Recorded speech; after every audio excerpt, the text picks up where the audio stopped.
All right, so hey guys, welcome back to another video. I hope you guys are all doing well.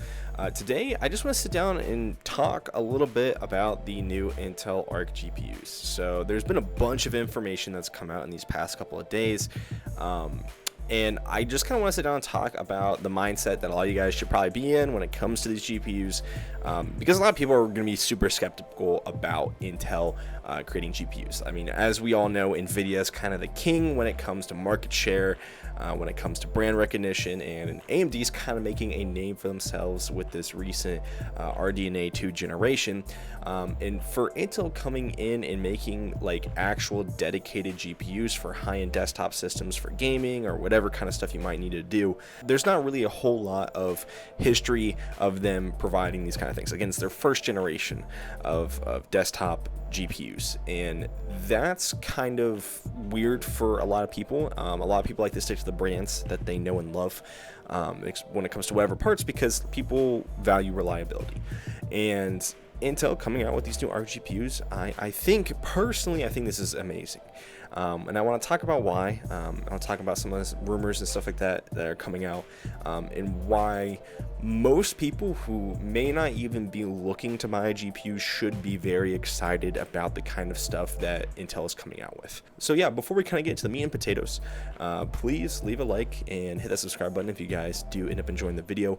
Really helps me out, and hopefully we can get to 3,000 subs here. We're pretty dang close. We only need about 100 more subscribers, so if you guys can get us to that goal, that would be absolutely amazing. So DG2 is Intel's new dedicated graphics cards that they're making for high-end desktops. It's also known as Arc.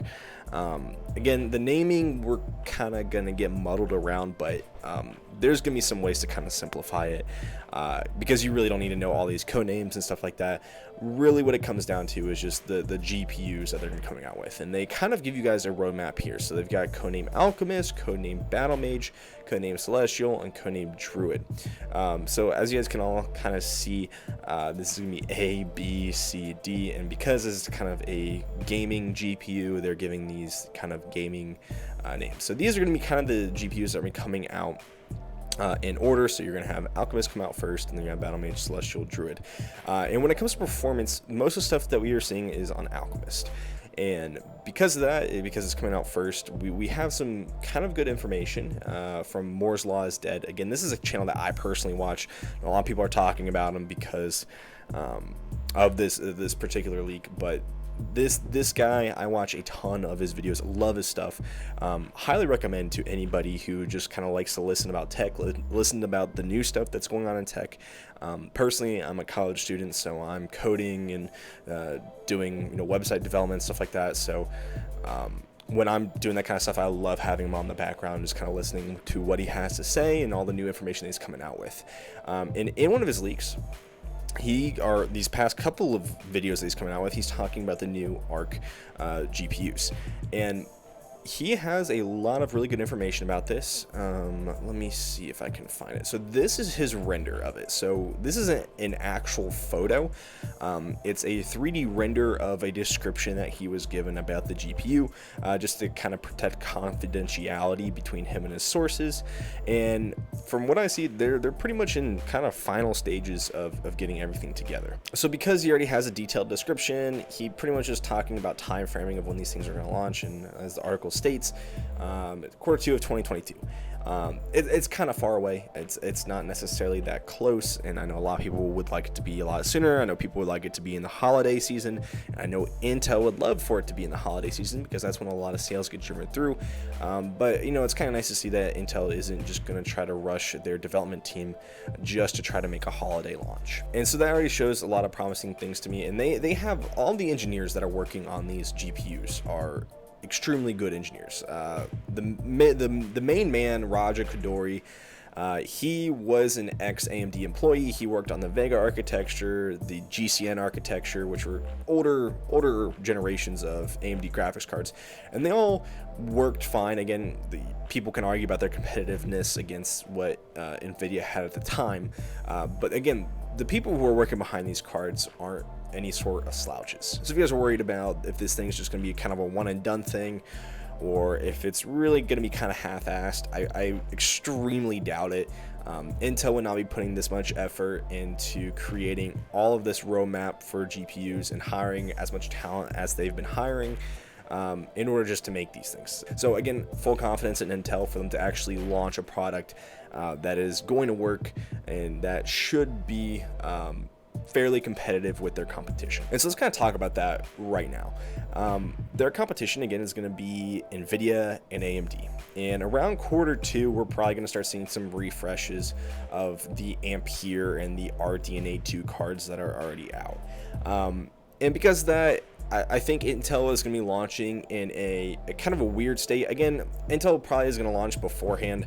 I don't think we're going to see a refresh of RDNA 2 probably until later next year. And then I think laptops for Nvidia are supposed to get a super refresh early next year. So again, I don't know what that really correlates to for their desktop GPUs.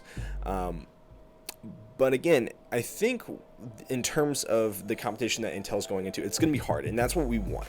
For any of these companies, we want whatever they're coming out with to be amazing. We want them to have to compete with each other tooth and nail, right? They have to come out with their own feature sets, come out with their own pricing, come out with their own kind of pizzazz, and kind of attracts their own consumer base. And the main reason why that's good is just for the sake of competition. From what we hear right now, Intel's GPUs aren't going to be amazing performers, right? The DG2, or the first generation of Arc that is coming out, isn't supposed to absolutely destroy the Nvidia 3090 or the RX 6900 XT. In terms of performance, what we've kind of been seeing is similar performance to a 3070. We're probably not going to see anything close to a 3080 or a 6800 XT, though it might kind of get up to that performance depending on how well the drivers are optimized, or depending on how well the game title is able to utilize the GPU. But again, that's not a bad thing. I really don't think most people need anything more than a 3070 level of performance when it comes to gaming, unless you want to spend that extra dough. Then AMD and Nvidia have you covered if you want to spend that extra cash. But Intel's coming in at pretty much the most purchased area of GPUs, which is around the mid-level. So that's going to be like the 3070, 3060 tier of GPUs, and then like that general price range. And because of that, a lot of people are speculating the pricing of this GPU is going to be close to $500. Now, again, could be higher, could be lower. We don't have final pricing on any of these cards just because it's too far out, and we don't know what the climate's going to be like in Q2 of 2022. But what I think most people are kind of drawing the conclusion to is that Intel can't charge a crap ton of money for these GPUs. It's just not going to make any business sense for them to do that. Nvidia can do it because they have DLSS, they've got CUDA, they've got a bunch of proprietary stuff that certain software needs in order to run on their GPUs. Now, I was not saying that Intel isn't going to have feature sets that are going to make it extremely good for certain professionals.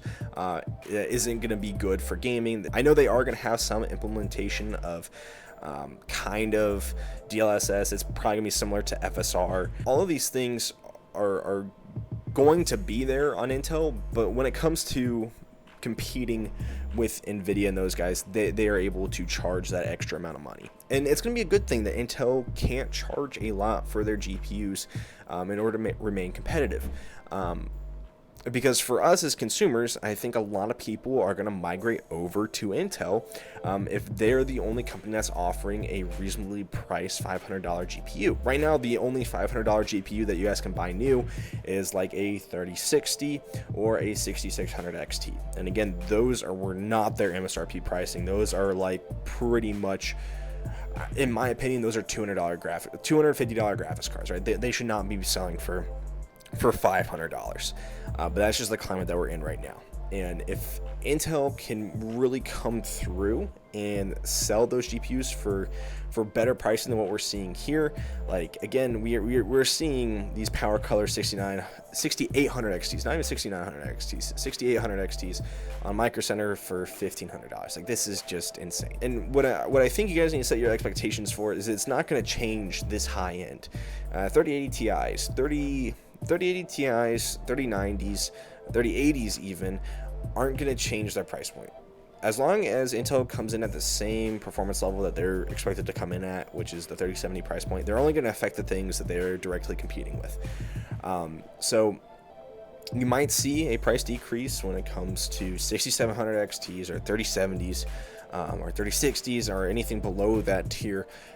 But again, I want to make sure people's expectations are reasonable. Just because Intel comes out with their GPUs doesn't mean that everything that is being sold right now is just going to crash in terms of pricing just to compete with what Intel has. Right now, everybody's selling everything that they can make, and if Intel comes out with stuff, then it's going to help with just market saturation with the available products that people are able to buy. But again, since they're not releasing anything in the high end is still going to remain fairly expensive. So if I were someone who's looking to buy a GPU right now, and you're coming in here with the question of, should I wait for Intel Arc? It's a really hard question to answer, mostly because of the fact that people have different scenarios that they're in when it comes to what they need for a GPU. If your system broke, like if your GPU physically is not able to be repaired, if it's not under warranty and you can't get a replacement for it, and you need something to run your video editing on, you need something to actually do your work that you need to do,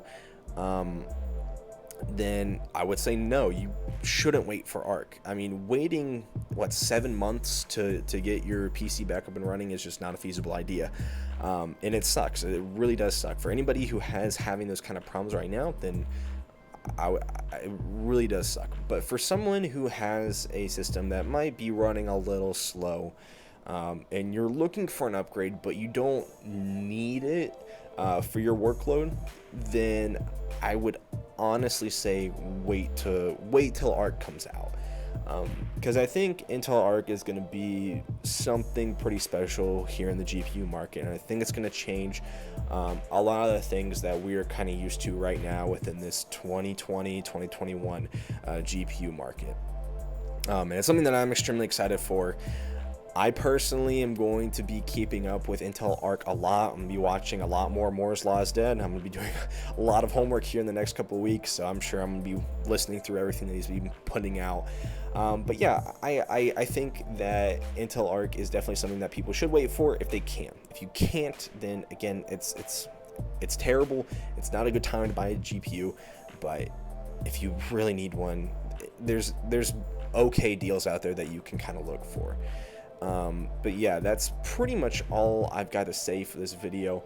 If you guys have any questions about Intel Arc, about GPUs, or anything related to computers, if you guys just need my opinion on a gaming PC, feel free to leave those down in the comment section below. I'll be more than happy to answer those questions.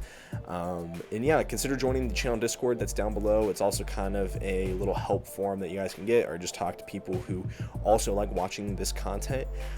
We recently hit 1,000 members on the channel Discord, which is pretty sick.